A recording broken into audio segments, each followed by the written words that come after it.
สวัสดีครับส้มตำรัฐบาลฮานอยนะครับเนาะ3หน่วยของเราเนาะครับเนาะมาชมผลของวันที่27เนาะครับเนาะอันนี้33,976เนาะครับเนาะของ BIP เนาะโอ้ของหน่วยพิเศษเนาะครับเนาะนี่เนาะ6776อยู่นี่เนาะเขาอยู่เนาะครับเนาะแต่ว่าหน่วยปกติก็มาเข้าส่วนนี้คือว่านะครับเนาะมีส่วนนี้นี่เนาะ3332นี่เห็นบ่มาหน่อย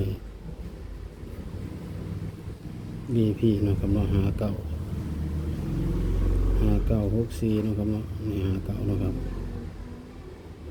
มาอีกเนาะครับเนาะ64ประมาณมา2หน่อยเหมือนเดิมเนาะครับเนาะ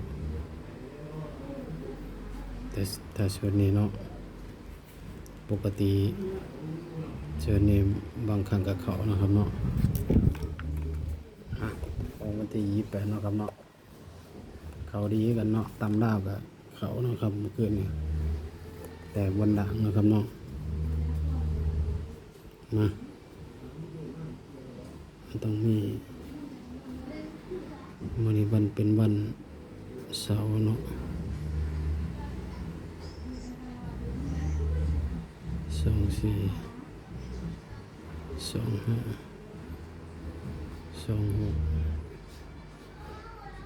27ก็เนาะเขียนมาถนัดปานใดเนาะครับ28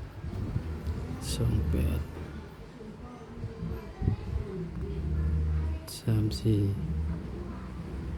35 36 37 38นะครับเนาะ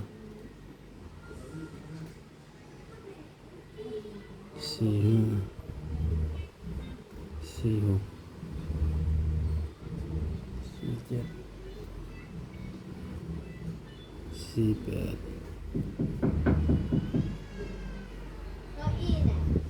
56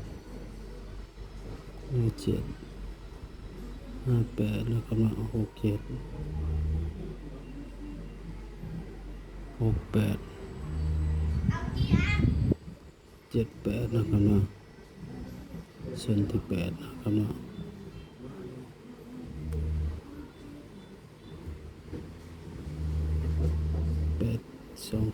8243นะครับเนาะ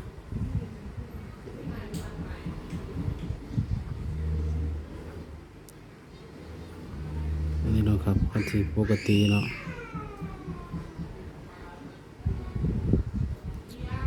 พอปกติบางที่ก็เขาบางที่ก็บ่เขาเนาะครับเนาะแต่ว่าเขาบ่อยคือ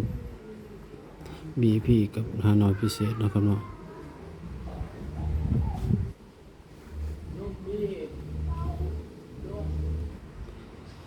ชุดนี้วันเสาร์น่าสิมาเด็ก68 678ไปเนาะครับเนาะต้องมี8มี6มี7เนาะครับเนาะมี8นี่เนาะครับเนาะฝากฟังคำเตือนเนาะครับเนาะคำเตือนสูตรมีเขามีรุดเนาะครับเนาะทาง2เป็นเพียงสื่อกลางแนวทางเนาะครับเนาะพิจารณาดีก็นำไปใช้เนาะครับเนาะบ่ได้สนับสนุนในการพนันเนาะครับเนาะถ้าผิดพลาดประการใดขอโทษขออภัยเนาะครับเนาะฝากชมคลิปให้จบเด้อครับเนาะครับเนาะบ่ได้สร้างรายได้เนาะครับสะสมสมุงเนาะครับเนาะขอบคุณเพื่อนๆทุกคนนะครับเนาะที่ชมคลิปให้จบนะครับเนาะ